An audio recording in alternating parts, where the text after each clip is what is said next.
Well, good afternoon to everyone in the Western Hemisphere. Good morning, good day to everyone in the Eastern Hemisphere. Welcome to a Middle East Institute webinar. I am Ken Pollock. I am the Vice President for Policy here at the Middle East Institute. We're delighted to have you with us for this program that's going to be looking at Turkey and Israel and their competing interests in Syria and the potential for a clash there. I want to let everyone know that we are on the record and we'll be posting a video of this on our website afterwards. Before I go ahead and introduce the two speakers, though, I did just want to take a moment to remember the passing or to commemorate the passing of someone very close to MEI, a very important member of the MEI family, George Hoguet, who passed yesterday at far too early an age. George was a longtime member of the MEI family, a tremendous member of that family, a lovely, lovely man who gave a huge amount of his time, his energy, his love, his intelligence to MEI. And we're deeply saddened for his passing. To help us to think about this question of Israel and Turkey and the potential for clashes, for conflict, for confrontation of any kind there, I have the two best speakers I could possibly imagine. Natan Sachs, our senior fellow who focuses primarily on Israel, Gernal Toll, our senior fellow who primarily focuses on Turkey. I think that if you are on this webinar, you know both of them very well. They are outstanding experts on their topic, and I'm delighted that they were able to join us for what I think is actually a very important topic. It's an issue that has been out there in the media, and I think that there certainly are people who recognize that there are some very significant differences between Ankara and Jerusalem over the question of Syria. But I don't think that it's really been addressed in the kind of detail with the kind of focus that's necessary. Syria, as everyone on this call knows, is one of the most important developments, or the changes in Syria, one of the most important developments of the past year, arguably of the past 10 years. But Syria's future is very much in doubt at this moment. MEI just hosted President Ahmed al-Sharaa of Syria in New York, and what he represents is a tremendous opportunity for change. We were delighted to hear from him and once again have him reiterate his determination to follow a much more pragmatic path, a path of peace with all of Syria's neighbors. But Syria's status is not set in stone. There are still tremendous question marks surrounding its future. And obviously, Israel and Turkey are Syria's two most powerful neighbors, the two neighbors that are likely to have the greatest ability to influence Syria's future course. And what's more, the potential for clashes between Turkey and Turkey and Israel are important not just for the future of Syria, they're also important for the entire region because Turkey and Israel are two of the most powerful nations in the entire Middle East. And if they are on a collision course, it has ramifications not just in Syria, but all across the Middle East. So with that, Gernal, Natan, welcome. It's so wonderful to have you both with us. Thank you, Ken. Thanks. All right, let me start, Gernal, with you, but Natan, stand by because I'm going to ask you pretty much the same question. Gernal, I want you to start by just helping us understand how Turkey, how the Turkish government, and let's be honest, how President Erdogan are looking at Syria right now. And let's just stick to Syria for the moment. How do, first, can we separate Turkish interests from Erdogan's interests? What are the Turkish interests in Syria? And then what are President Erdogan's own particular interests in Syria? How's he looking at the place? Well, Erdogan had hoped that Assad's removal by forces that are friendly to Ankara would solve several of his domestic and foreign policy problems. So domestically, he's facing a constitutional hurdle. The current Turkish constitution does not allow him to run again in 2028 presidential elections. So to solve that, he recently launched this initiative, these peace talks with the PKK imprisoned leader Abdullah Öcalan. So he's hoping that through him, he will secure the support of the pro-Kurdish party in the Turkish parliament, and that will grant him 4 more years, allow him to change the constitution. So that's his number one problem at home. And the second is there is a increasing nationalist backlash against the millions of Syrian refugees, and he's hoping that by 2028 he will start repatriating them. And the third is Turkish economy is not in great shape. And that has a direct impact on Erdogan's allies in the construction sector. So those three domestic problems, Erdogan was hoping that this new Syria, post-Assad Syria, would help him resolve, right? So the peace talks with the PKK right now, for it to succeed, it really has to have a Syria angle, because there is the Syrian Kurdish militia that are in talks. They are American allies. There was an agreement in March of this year between Damascus and the Syrian Kurds, and the hope was that the Syrian Kurdish militia was going to be integrated into the Syrian military, and that the Kurds would end their autonomous region. So that would help Erdogan further those peace talks with the PKK. That is pretty much key to his domestic survival, right? And the foreign policy aspect of this is he really thought that with Assad gone, he could open a new chapter in Turkish-American relations. Syria was the place, in my opinion, that became the graveyard for Turkish-American strategic partnership. When Obama airdropped weapons to the YPG, I think that was it. So Erdogan was hoping that Assad is gone, now Americans don't have any business here, they will withdraw troops and their support for the YPG, and then we will open a new chapter. And the second foreign policy headache he had regarding Syria was Russia. Putin always held the Syria card against Turkey. Whatever Turkey wanted to do in Syria, military operations, anything, he needed a green light from Putin. And Putin really used that wisely against Erdogan. So now that Assad gone, Erdogan thought that would be, all those problems would be solved. Now, Israel is standing in the way of all of that from Erdogan's point of view. Americans are still there because the country is still very unstable. Now Ankara wants Russians back in the hopes that Russia can rein in Israeli actions. Kurds now, they want autonomy. They are somewhat emboldened by the Israeli presence there. And as long as Syria remains unstable, he won't be able to send back those refugees. And also, I mean, the Kurdish angle here is very important, because Kurds, after having seen what happened in Suaida, where Israel kind of intervened in the name of protecting the Druze community, the Kurds are now saying that, we're not going to disarm, as was requested by Turkey. We don't feel safe. This regime in Damascus is not stable. So we want autonomy, and we're not going to disarm. So that's really bad news for Erdogan.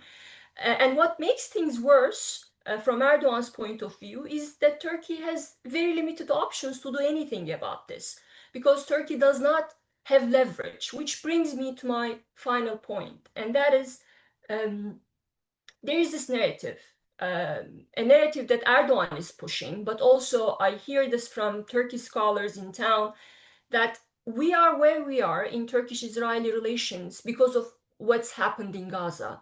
So that is the narrative. And I want to disagree with that, because historically, the Palestinian question has never been the key driver in Turkish-Israeli relations. It did have some impact, but was never the key thing. And if you look at the history of the relationship, when the violence flared up in 1996, this tunnel riots, 2000, the second intifada, Turkey kept deepening relations with Israel, despite what was happening on the Palestine question. So today is no exception. It wasn't Gaza. There's something deeper and more structural happening, and that is, it's always been Syria that kept the two countries together historically. From Turkey's point of view, overlapping interests with Israel in Syria, and on some level Iran too, that was the glue that kept the relationship, no matter what was happening on the Palestine question, right? So now we are at a moment where that glue is not there. Syria and clashing interests are driving these two countries apart. What is worse is what kept that relationship in the golden years of 1999 was the fact 1990s was the fact that Israel really needed Turkey, and it was pushing. It was the main factor behind this bilateral partnership. But right now, in the last several years, Israel has taken many steps that makes Israel a lot less dependent on Turkey. I mean, the partnership with Ankara granted Israel this legitimacy. It's a huge Muslim country. But right now, Israel has other options with the Abraham Accords, right? On the energy front, energy was also another glue. But right now, Israel doesn't want to cooperate with Turkey because there's no trust, and you cannot build an energy partnership with a country that you don't trust. And also, Israel cultivated close ties with countries like Cyprus and Greece that kind of replaced the role that Turkey had served in the 1990s for Israel. So we are at a point where there's a dominant Israel that is militarily very powerful, that is very active in a country that's key to Erdogan's domestic goals, like Syria. And that Israel does not need Turkey anymore, and Turkey does not have leverage. So this is a nightmare scenario from Ankara's point of view.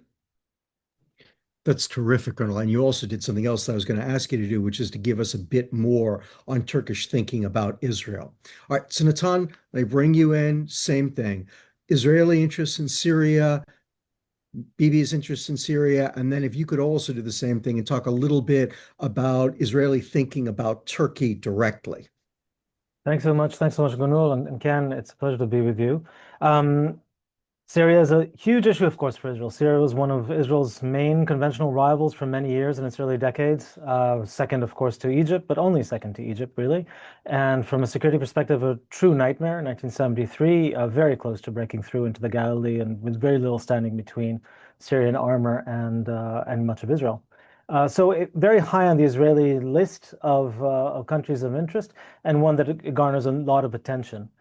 All the way, I'll start, if I may, a little bit back, which is actually the beginning of the Civil War. Israel then had a rather orderly and uncharacteristically strategic debate internally about what to do about the war. And there was much debate in the West, and especially in the Middle East, about, Israel's choosing this side or that side. And Israel had a real debate. The main concern, of course, was Assad. The Assad family has been a long foe of Israel, but it was a known foe. It was a devil they knew. It was an ally of Iran and an ally of Hezbollah, which was, for many years until very recently, the biggest domestic, conventional threat on Israel's borders. But the alternative was jihadis, with the potential for horrific adversaries right there at the border of Israel. And so, at the end of a debate, Israel decided to stay out of it, that it did not have a horse in that race, and that it had a few red lines. The first red line was no transfer of advanced weaponry to Hezbollah. To stop that, it became known as the campaign between the campaigns, a very active campaign between the campaigns to prevent Iran from arming Hezbollah with precision munitions, something it managed to do partially, but not fully. The second was to prevent the approach of jihadi elements, of extreme jihadi elements, close to the Israeli border, either threatening the Druze, or allies of Israel in many respects, but also approaching Israel itself. And adhering to these two red lines, Israel mostly stayed out of the Syrian civil war in the sense of not tipping the scale one way or the other, but not in the sense of not being very active. It was very active in this campaign between the campaigns. Now, this also coincided, these two kind of alternatives, terrible alternatives from Israel's perspective, either the Iran axis or a jihadi axis, corresponded to broader fissures in the way Israel saw the Middle East, post-2011 in particular. An Iran axis, in particular, Iran and Hezbollah, but today we would say quite broader. In fact, exactly the 7 fronts in which Israel has fought a war, those were where Iran had enormous influence, be it the Houthis, Hamas, of course, militias in Syria previously, and now in Iraq. That on the one hand, and I guess all the others, but especially the sort of more traditional conservative Arab states. And a second fissure, those who were more friendly to the Muslim Brotherhood, and in particular Qatar and Turkey, and those who were not, in particular the UAE, Saudi Arabia, and everyone else. Now, Israel was on the side of everyone else on both those fissures, which was really part of the background for the Abraham Accord, but also dictated how they were thinking about Syria. They wanted no part of either of these, of the bad sides of these kinds of fissures. Now, October 7th happens, and the war since then, and the horrific scenes that we're seeing, and this changes a lot of the thinking. First, containment, deterrence, acceptance of risk on your border, those are completely delegitimized in Israel. Israelis are completely risk intolerant at the moment, and they're unwilling to hear, well, these are jihadis, they're bad, but we should. There's very little patience for any kind of argument like that. But secondly, the Iran axis has taken a huge blow from Israel. We have the Gaza side of the war, which I think is a strategic failure, a dramatic one, and moral as well. But on the Iran side of things with Hezbollah, a huge success in many respects. Hezbollah is dramatically downgraded. And Iran, which will return, of course, has been hurt, at least conventionally, in a very significant way. As a result, you have Israel fearing the old axis, the Muslim Brotherhood friendly axis, which was weak for a long time, having lost Cairo, now suddenly gaining Syria. Suddenly the rebels who were supported especially by Turkey gaining power in Damascus and the possibility of an Islamist-controlled country in Syria. Of course, we're hearing, and we heard from President al-Sharaa, all the right words, but a big fear in Israel that this could be their pragmatic words, perhaps even of a pragmatist, but not someone who's changed fundamentally his point of view, and that this may be true today, but not in the future. And as I mentioned, of course, the very low risk tolerance. So given all that together, when Israel looks today north, it is very wary. And there is today, again, a very active debate. Netanyahu and several of his ministers are certainly on the hawkish side of that, but there are many in the Israeli decision-making ecosystem, I would say, who don't have much decision-making at the moment, that's really with Netanyahu, who are quite different in their opinion on what to do with Syria. So there are those who are very, very cautious and say, look, right now al-Sharaa says all the right words, but sooner or later his true colors will come out. And moreover, perhaps he actually means this, but he does not have control over his own people or enough control over the Syrian state to prevent bad things from happening. For example, what happened to the Druze in Sueda. And as a result, Israel, again, very forthcoming in a way that can be destabilizing for others. So this debate has the interest. Let me answer directly. So when Israelis think about it, first is their ability to continue having freedom of operation, especially aerial freedom of operation, to prevent the resupply of Hezbollah, the rebuilding of Hezbollah in the future by Iran or other Iranian activity. But that requires not only action when they identify this kind of activity, but also the freedom to do so. And the freedom to do so means no Turkish or other aerial defenses, so ground-to-aerial missiles in particular, especially in central Syria, something that was very much on the table early in 2025, and that Israelis actually operated on in March in a way that really heightened the tensions between Israel and Turkey. The second is the Israeli position that's south of Damascus, so between Damascus and the Israeli border, they would not see the rise of elements that could be threatening to them, especially with the sort of jihadi or Islamist hue to them. And that, of course, is quite a few. And the third is the safety of the Druze. The Druze population in Israel is a very integral part of Israeli society. They serve in the military at very high ranks, and they are considered to be sort of not only brothers in arms, but people who've paid a price in blood for their citizenship and not their citizenship, but their place in Israeli society. And of course, they care deeply about the Druze just across the border, who are in many ways our family members and often, in many cases, and others. So this, again, a red line. Now, add to that, you've had Israel's interest in the Kurds and in much else, but I would say those are secondary. The core questions, which I don't think Israel is likely to budge on, are these issues of, in the long term, will it have the possibility to prevent the big foe, Iran, of rebuilding, resupplying via Syria to Hezbollah, which also means no aerial defenses. Second, what kind of activity is there south, close to the Israeli boundary on the Golan? And the third is the safety of the Druze. This leaves a very difficult proposition. It also led Israel, in the vein of what I was saying before, of sort of zero tolerance for any kind of risk, to enter into Syria past the 74 lines just after the fall of Assad, and to take territory that was held by Syria after the 74 disengagement. This creates a very difficult position at the moment. I don't think one without chance of mutual ground, but it's not an easy proposition. I'll just end by one last point, which I think is very important to the way some Israelis are thinking about it, and I would hope more so. One of the biggest dangers for Israel in the past decade or two, in fact, quite a few, has not been strong Arab states threatening it. It has been threatened by Iran. It fears being threatened by Turkey, which may replace Iran. But strong Arab states has not been what threatens it. And in fact, it's the reverse. It's been weak Arab governments in various places, certainly in the Palestinian territories, but also in Lebanon and in Syria in the past decade. That's where the threats have emerged. And so, to the degree that there is a chance for a stable Syria, more or less in some kind, there is certainly an Israeli interest in that. And that is part of what's driving those who think they should look for accommodation with Sharaa. This is very limited accommodation. It's a security grounded one. It's not peace. He's not interested in that. Israel's not interested in negotiating with him on that, of course. But those kind of accommodations could be very real. I'll just end on saying there is a crucial actor here, and that is the one that has a lot of sway, both with Erdogan and with Netanyahu, and has some forces still in Syria, and that is the United States. And so a lot depends on what the United States decides to do, how they treat the Kurdish question in the northeast of Syria, and what they ask the Israelis and the Turks to do. It's not that Trump can decide simply what happens, because these interests, certainly for the Israelis, but also for the Turks, are seen as vital domestic interests. So it's not just the Kurds, the Kurdish threat of PKK, or the question of the peace process in Turkey. For the Israelis, it's seen as vital threats on the Israeli border.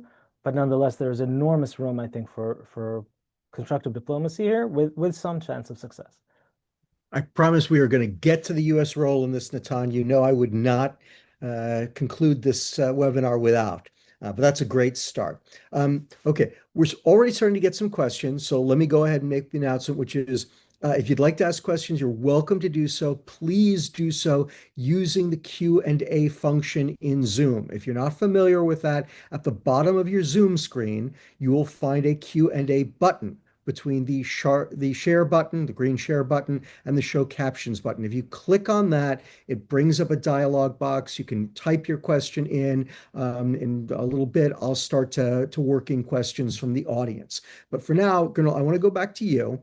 And, again, Natan has done a nice job of starting to talk through where, Israel's red lines. And, you get a sense that for Israel, it's almost a defensive. It's a very, very reactive, but it's almost a defensive approach to Syria. As you've started to lay it out, and now I want you to lay it out a little bit more, Turkey's is, I don't want to use the word offensive, but it's more, there's an agenda there to try to do more, as you sort of lay it. So take us through that in a little bit more detail.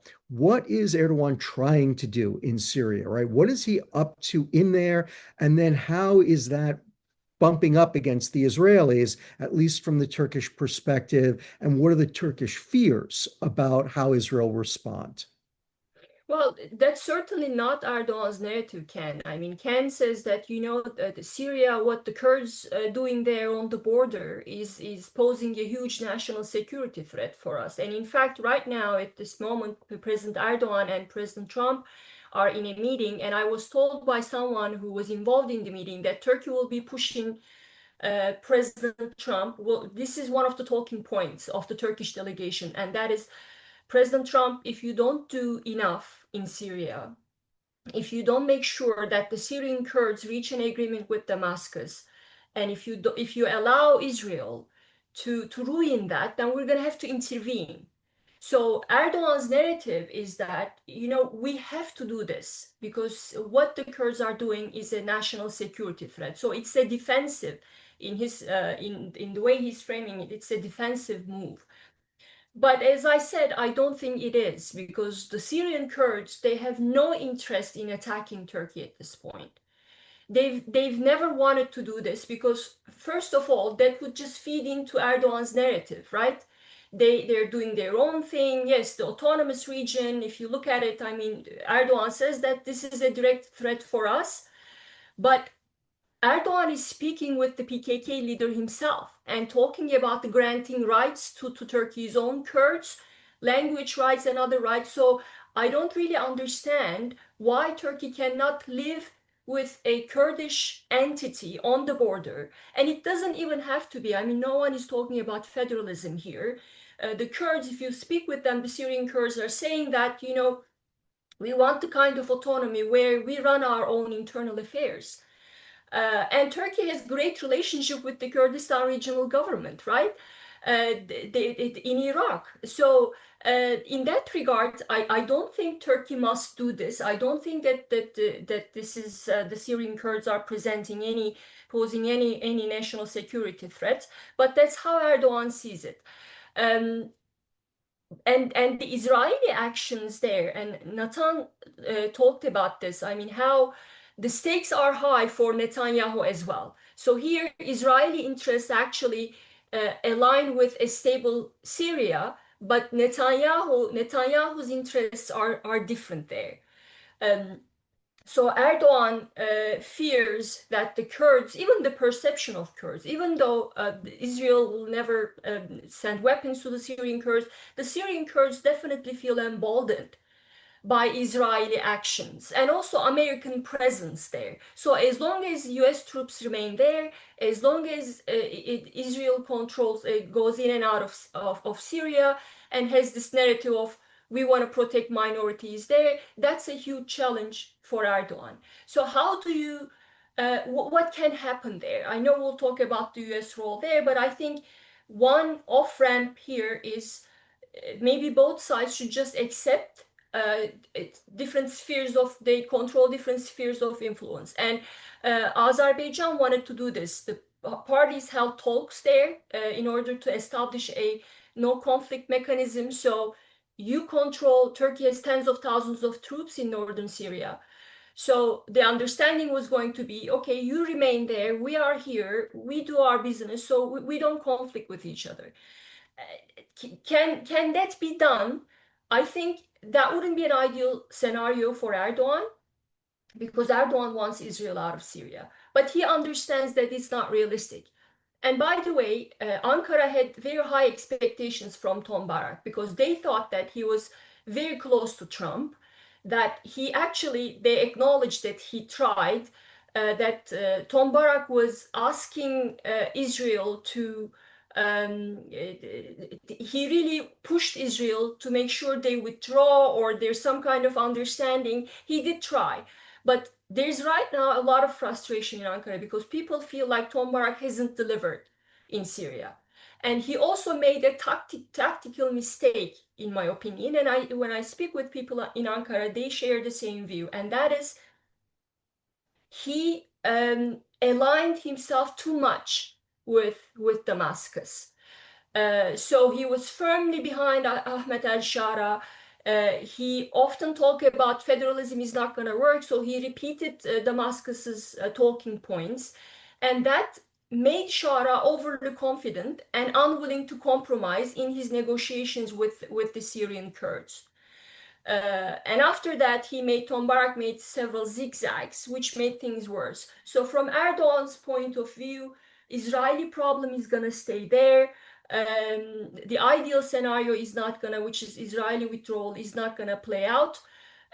He wants to control more bases there. And just a few months ago, there was talk in Ankara of deploying the S-400s in Syria. And obviously, that's a red line for Israel.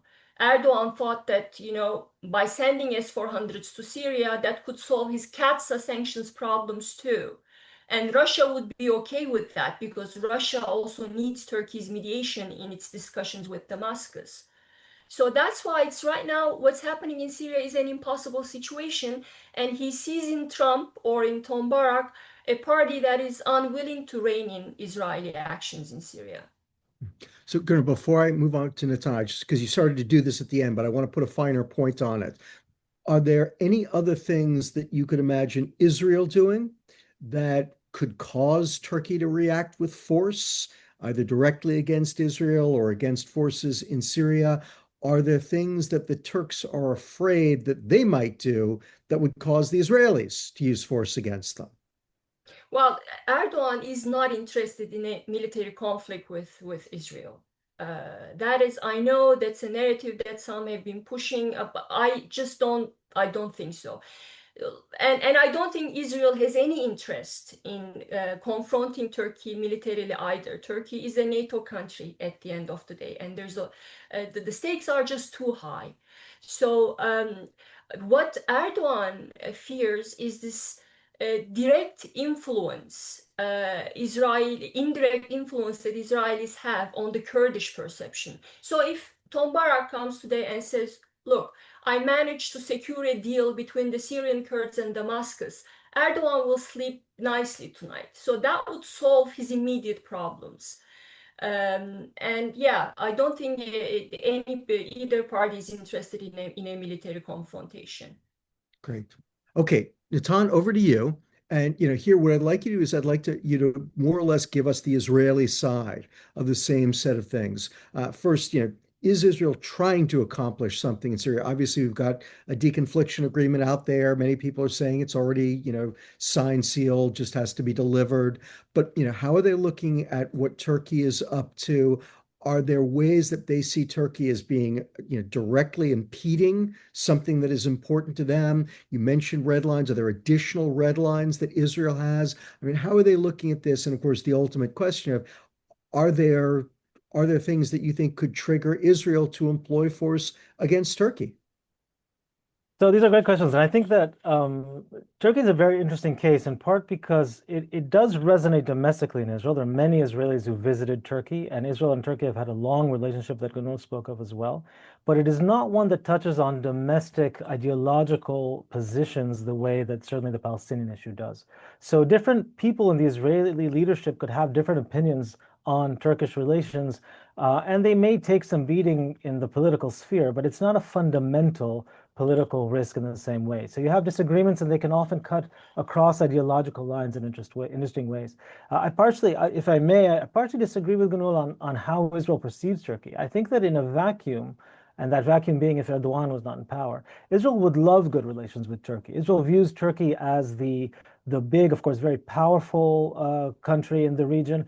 And don't tell the Greeks and the Cypriots, but they were the sort of substitute, the alternative, when the Israelis came to the conclusion that Erdogan was stringing them along, that the on again, off again crises of the 2000s, usually around Hamas or around conflicts in Gaza, that he was playing for domestic politics there, and that they might reach accommodation with him, which they tried to do, and they would conceivably do again, but they had lost any trust that that would last. And therefore, they thought that for him it was, they may be right or wrong, but that for him, Israel was a very useful domestic political issue, and one that they could not trust in the end, that he would view Israel as sort of a strategic partner in the way that previous Turkish governments for decades had seen Israel. And therefore, my enemy, not my enemy, but my adversary's one-time adversary, let's put it that way, or those who are also suspicious of it, might be my friend. And so a lot of effort was put into the Greek-Cypriot relationship, and it's indeed very good. That also leads to the point that Ganol ended on. I don't think Israel is interested in confrontation with Turkey for many reasons. It's a NATO power, as of course, it's a giant NATO military. It's also a very capable military. It's not a problem. Israel has enough problems. This is not a problem it needs. And I think the Israelis would certainly opt for many different deconfliction possibilities, starting with Washington, of course. Washington is a close ally of both countries, and specifically this president has very good relations with these two specific presidents. So there is a lot of room for deconfliction. I'd add also Azerbaijan, which I think was mentioned already. Israel and Turkey found themselves on the same side of the Azeri war, and with very good relations in Azerbaijan. And there's fruitful deconfliction opportunity there, and there have been attempts, some of them public, some of them less so. So there is certainly room to work. There's also a history. There are many Israeli and Turkish military people, pilots, and others who trained in each other's territory long before there was tension between the two countries. The spheres of influence point that Ganul mentioned, sort of north and south, this is kind of an obvious possibility. I'm not sure it's great for Syria, but I think for Turkey and for Israel, there is an obvious option here, which is the Israelis are not going to abandon the Druze. That is simply not likely. That does not mean that they will have Israeli troops in the Druze territory, but it means that they and the Druze in Israel will want to see the Druze in Syria have their interests protected. And I think that's something that's possible. I think that the Syrian regime in Damascus probably wants that as well. Can it govern its own? We'll see. It failed in Sueda, of course, in the past, but in recent past, but it could perhaps in the future. The Kurds in Syria is slightly a different issue for Israel. Israel's for many decades, had a very good relationship with Kurds, but that was mostly the Kurds in Iraq. And they are, of course, as you know, Ken, very well, they are very different from the Kurds in Syria. It's not the same story at all, and different groups.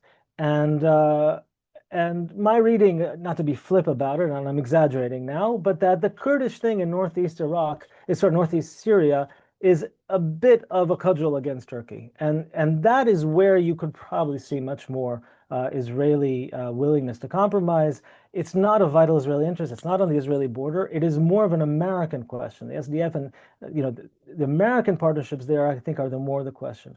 So the red lines I mentioned before, the possibility of aerial defenses in central Syria, the question of the Druze, the question of forces that one day could be threatening to Israel down in the south, those are probably red lines. But I owe you, and Gonul touched, I think, well on the question of Netanyahu versus others. Since this is not a strong domestic ideological question, I think Netanyahu's interests are not necessarily disaligned. His viewpoint is very hawkish here, but it is not a case that he's using Syria for some domestic issue. Most Israelis are not dealing with the intricacies of Syria, and they're not very interested in the intricacies. They want to help the Druze, but they don't focus too much on all these questions. And the question is more of an outlook. And Netanyahu's outlook, certainly since October 7th, has been very much in line with what I described before as extremely low tolerance for risk, but also a sense, perhaps exaggerated sense, of Israeli power and the possibility of achieving strategic goals via power. See the strikes in the Gulf recently. And this kind of thing, of course, has within it the kernel of trouble and something that is difficult for deconfliction, because the Israelis are unwilling, or when I say the Israelis, Netanyahu in particular, unwilling to take any kind of new risk, any kind of containment, any kind of arrangement, wait and see, plus a belief that through force we manage to bring down, unthinkable things, right? Bring down Hezbollah in a dramatic way, strike over Iran for 12 days and destroy a lot of its capacity, certainly on the missile side and perhaps on the nuclear. We might never know since the CIA is being muzzled about it. But this is a sense in Israel of huge success in that regard, notwithstanding what's happening in Gaza. And therefore, a sense that, again, the same kind of tools could be used there. What's lacking here, of course, and has been lacking regionally, is translating what are genuinely huge successes and in some ways extremely positive, certainly for Lebanon, in the aftermath, not during the war, of course, but to translate them to diplomatic strategic successes beyond the military ones. That's what's been lacking. Syria is a case in point. If they are able to take advantage of this huge change in Syria, which has very big risks, but also very big opportunities, and translate that into a middling diplomatic success, that would be very important and very huge. I'll just end one last point. The Israeli intervention in Syria, some people are talking about Israel expansionism, etc. Israel is certainly not against occupying territory on the Palestinians, and it looks about Gaza. That is all true. Israel has no designs on Damascus. And Israel had one experience of trying to engineer an Arab state, and that was in the early 80s in 82. It failed miserably. And in the Israeli mindset, in Lebanon, of course, when Israel tried to do that in Lebanon, the Israelis learned from that. You hear Israeli generals too speak about that was experience enough. Thank you, no more. And that is part of the reason that Israel did not intervene early in the civil war in Syria, because it assessed correctly that it did not have the capacity to genuinely guide events in a country much bigger than Lebanon, and much more complex than Israel can deal with. And therefore, let's stay out of it. That has not changed. That does not mean that Israel is extremely careful and cautious about the stability and integrity of Syria. No, it is not. And therein lies some of the difficulty today. That's great. So I'm going to put together a whole bunch of questions that we've gotten in the Q&A, which they're all the questions I want to ask you guys too, and I've already promised you. All right, and so I'm going to start with you, Gernal. Is there some kind of a compromise agreement out there? Is there an obvious agreement, and feel free to take it from the Turkish side, or if you want to kind of do the 30,000-foot view or the American view, however you want to take it. Is there an agreement out there that you think could kind of, really settle the situation between Turkey and Israel in Syria? And of course, what's the U.S. role in this, right? Is it brokering the agreement, or the things that we have to do to make the agreement possible? is it impossible to get an agreement? And therefore, there are things that we should do. Well, as I said, it's the Kurdish angle there. If Americans, if they manage to push the Syrian Kurds to implement the March agreement reached with Damascus, I think that is something that Erdogan can live with. And I think even if the Kurds have some kind of autonomy, as long as that's not on paper, I think Erdogan will be okay with that because this is what Erdogan's primary interest is. Domestically, he wants to be able to sell this peace talks with Öcalan as this great achievement. He wants to be able to pitch himself, frame himself as the Turkish leader who ended the PKK. And domestically, he can do that. He can just grant the Kurds a few symbolic things. He can even grant rights in the Turkish constitution, which he has no respect for. That's not a problem. But if, as long as the Syrian Kurdish militia is there, armed, and they control this autonomous region, he cannot make that claim at home. So that's why I think he made a compromise. That was his compromise when Turkish officials said to the Americans, we are okay. I mean, they can have some kind of autonomy as long, don't call it a federalism, don't call it an autonomous region. They can keep their arms. Obviously, I mean, if they're going to integrate into the Syrian military, they will be integrating with their own arms, right? So there is no disarmament there. But that hasn't been Erdogan's narrative at home. At home, he has been saying that we will, with this deal with Öcalan, we will end the PKK once and for all. And the PKK here at home, there are no PKK members left inside Turkey anyway. So the PKK in northern Iraq will be gone and PKK in Syria will be gone. So that has been his narrative. So if Tom Barak helps Erdogan achieve that, that's great. Is it doable? I think it all comes down to the Kurdish perception. In my opinion, Suaida really complicated everything because before Suaida, I think parties were closer to reaching an agreement. But after Suaida, what happened there kind of reinforced each party's stances, right? Damascus was saying, in Suaida, we have given Druze some kind of autonomy. They kept their weapons, the Druze militias, they kept their weapons. And look what happened. It invited Israeli intervention. It's created instability. So that's why I'm not gonna, and we're talking about Druze here. The Syrian Kurds, they're a large American armed, trained, equipped group. It's a much more formidable military force there. So Ahmed al-Shara's stance right now is, I'm not gonna repeat the same mistake in northeast Syria. And from the Kurdish point of view, what has happened in Suaida reinforced their own viewpoint, which they had been pushing since the massacres in Damascus when Alevis got killed. They have been saying, we don't think this regime in Damascus is stable. If they fall, we have to be able to be in a situation where we can protect our people.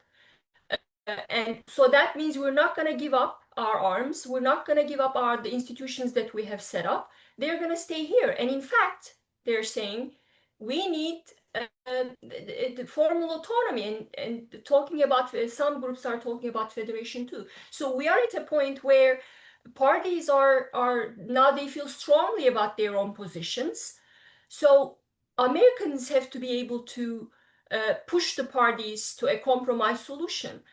And I'm not sure whether Tom Barra can deliver that. He's been trying for sure, but I don't know whether that will happen.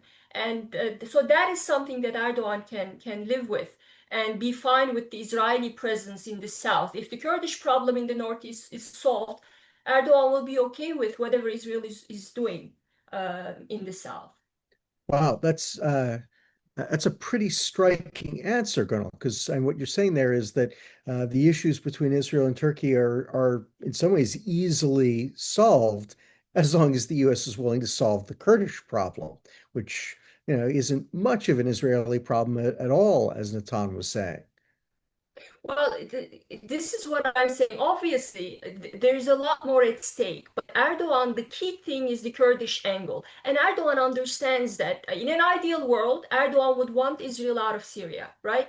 That would be the ideal situation for him. But he understands, and I think also judging by Tom Barak's performance so far, when Tom Barak began his mission, Ankara was pushing this maximalist demands, right? Do this, do that, make sure Israel withdraws, and this is important for the stability. All that was there, but right now they're like, okay, Washington cannot deliver this much. So as long as the Kurdish problem is solved, then we should be okay with that. So that's where they are right now. That's fascinating. All right, Natan, over to you. What's the Israeli perspective on this? Do they feel the same way that Gernot is describing Ankara's position on this? Are there other issues for them that would have to be resolved with regard to Turkey? And then, of course, the American angle in that as well. So, I've tried to explain, I think, where the cooler heads in the Israeli security establishment are thinking about this, and where I think, to a large degree, the Israeli government can arrive. But it is important to give a moment also to the less cooler heads, and in particular, Netanyahu so far has been siding with this. Israel took over quite a bit, not quite a bit, but it took over several different points in Syria, sort of beyond the boundary of 1974, including the top of the Hermon Mountain. Hermon Mountain is the very peak of the Golan Heights. Israel had one peak that it lost in the War of 74 and then regained towards the end of the war. And then the highest peak was under Syrian control after that. Of course, Syria claims all of it is Syrian territory. Israel took over the top of the Hermon, the crown of the Hermon, they sometimes call it now, and the Minister of Defense took pictures there, and it captured several other positions. Some of this is tactical and some of this could change, but it reflects what I said before of this very, very forward-leaning, aggressive approach to any kind of risk. And that ties into the way they perceive risk in Syria, both given the background of the people who took charge, including al-Sharaa himself, and their assessment of Erdogan today. And when Netanyahu speaks about the decline of Iran and there are others who would rise, he recently, in fact, even said it, and you can all guess who it is. More than one person guessed Turkey. And this is this sort of old feeling that if you look at the old powers, really going thousands of years in the region, if Iran is weaker, but Turkey is still very powerful in many respects, that is a potential threat, sort of a very geostrategical, I would say, overly geostrategical view of whose interest is where. All that said, when people really assess, and if you look at most Israeli analysts who are assessing it, including in the security establishment, they have no trust in Erdogan, but they do not view him as trying to implement the Ottoman Empire today. Not that he wouldn't like it, not that he hasn't said many things about it, nor that he has any goodwill towards Israel. Just this week or last, he again reiterated for I don't know how many times, his belief that Hamas is not a terrorist organization. It is a resistance movement using its arms to defend its people. Apparently, that's what it was doing when it started this. And so the Israelis, there's no love lost there, and there's no trust whatsoever. But there is an assessment of Erdogan as a strategic player and one where the Turkish interest exists.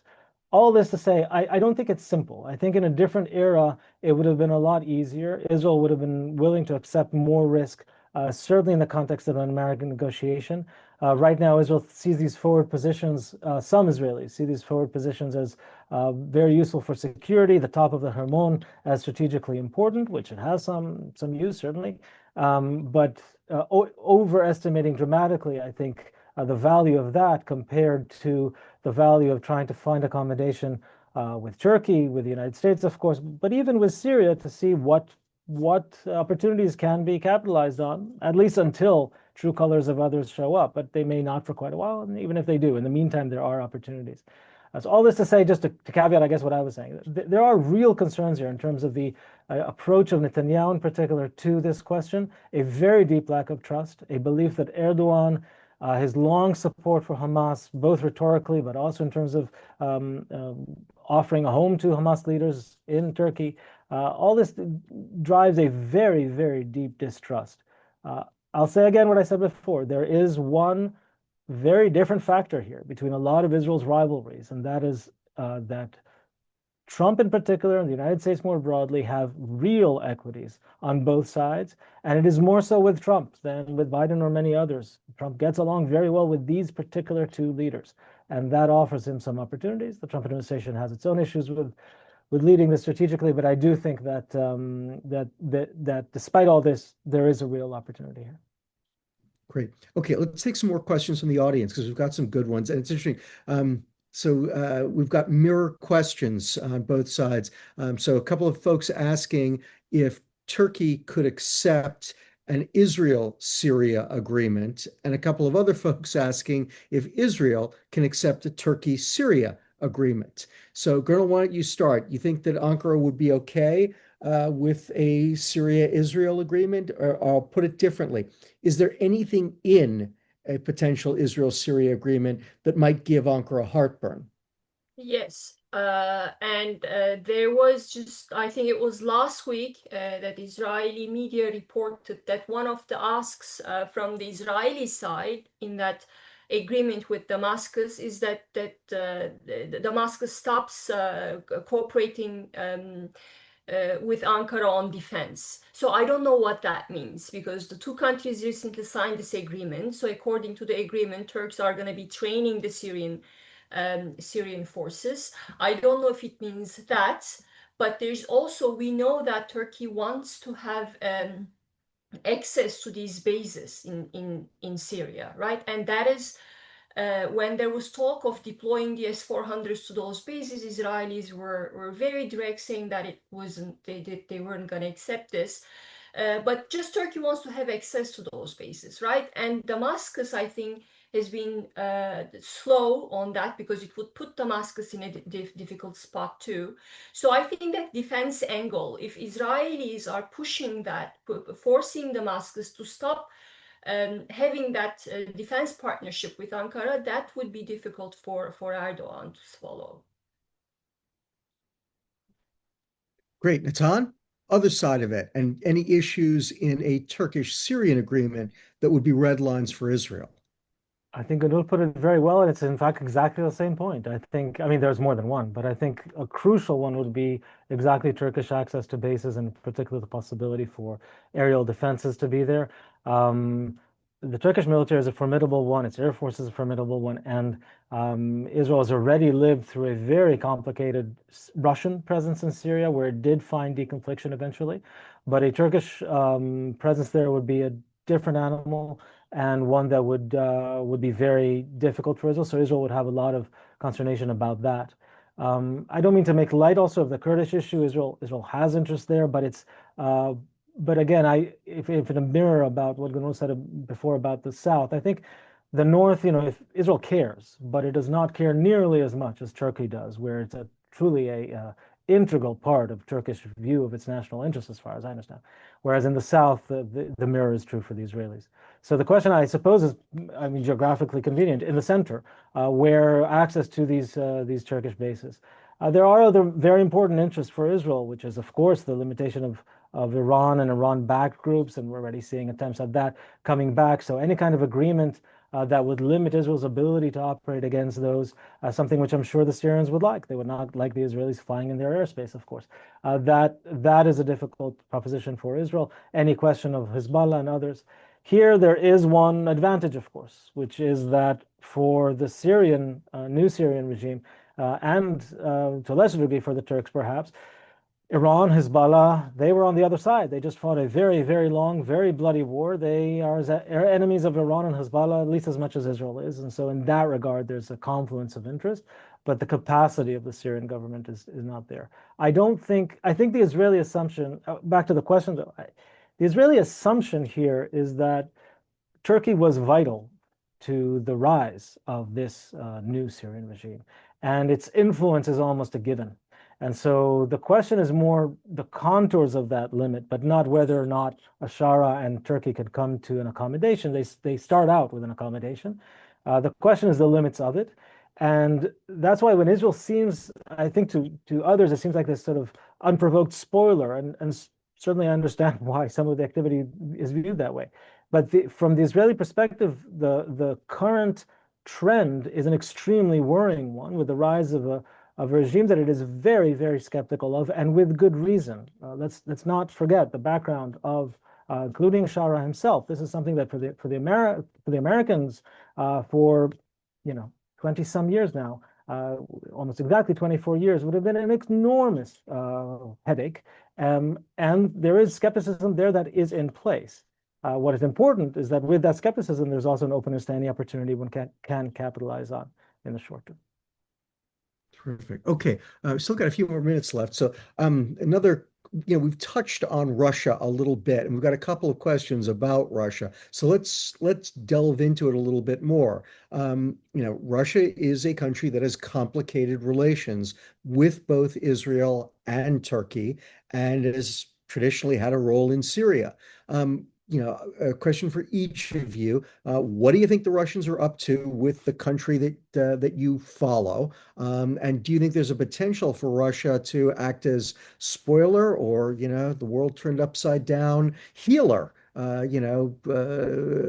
mediator of some kind between Israel and Turkey? Well, it's interesting, Ken, because both Israel and Turkey have now turned to Russia to fix their problems vis-a-vis each other, right? Turkey thinks Turkey is forcing Damascus to cultivate closer ties with Russia in the hopes that Russia can rein in Israeli actions and could also solve Erdogan's Kurdish problem in Syria. So that's the expectation. In my opinion, that's a very unrealistic expectation, but that's what policymakers in Ankara think. And Turkey does have a complicated relationship with Russia.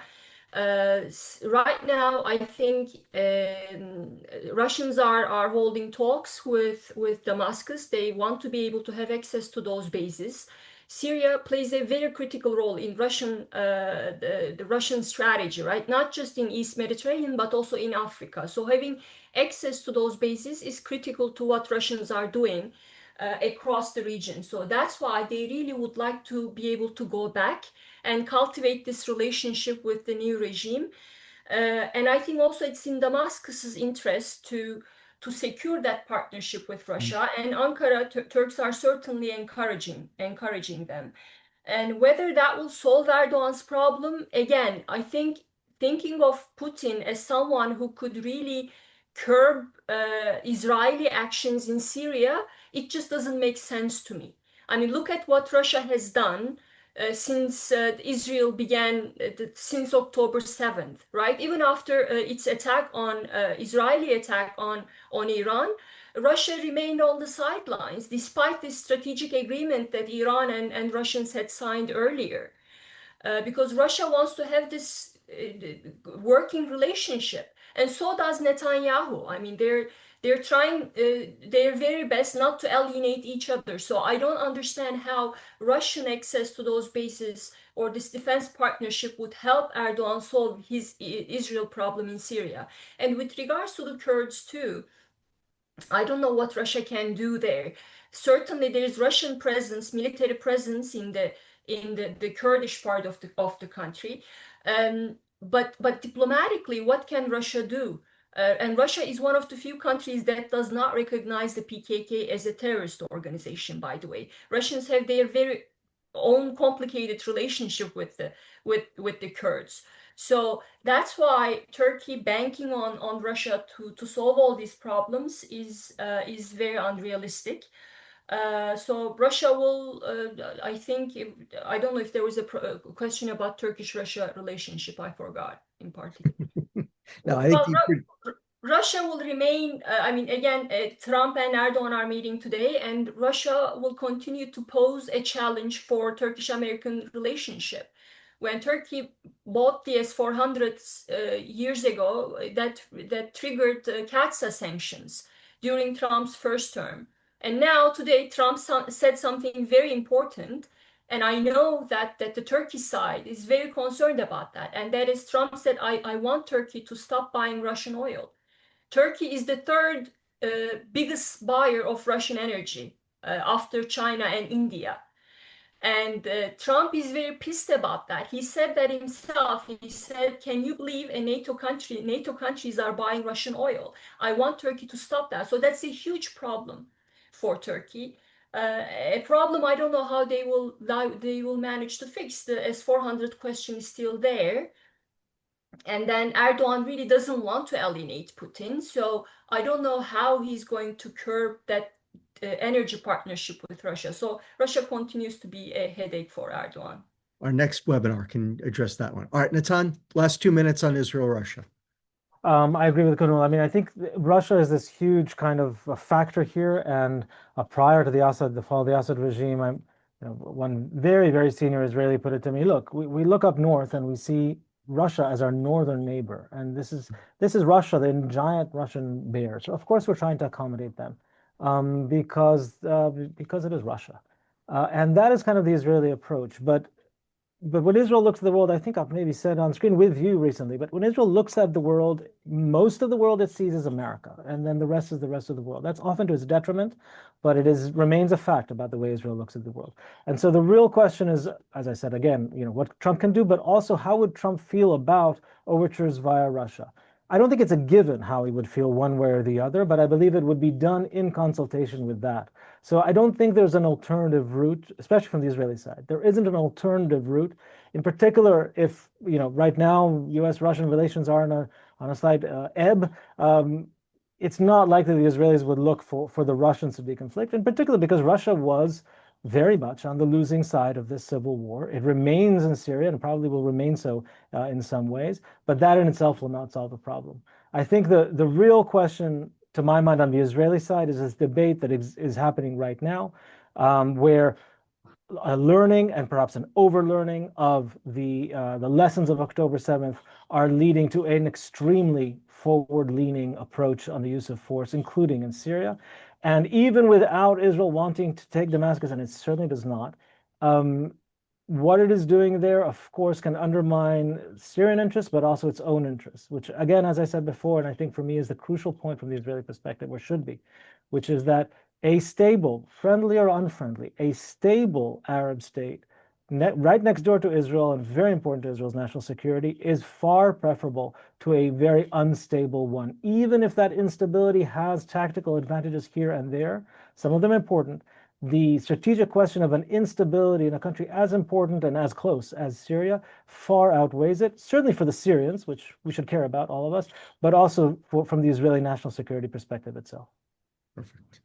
Well, we went 2 minutes over. I apologize, but I think it was well worth it. I learned a tremendous amount from the two of you. Thank you both so much. Thank you to our audience. I hope you got something out of it as well. I will just remind you, we are on the record, and a recording will be available on YouTube and on our website in a matter of hours. Again, Natan, Gernal, you guys are the best. Thank you so much for taking the time. Thanks, Kunal. Thank you. Thanks. Thank you.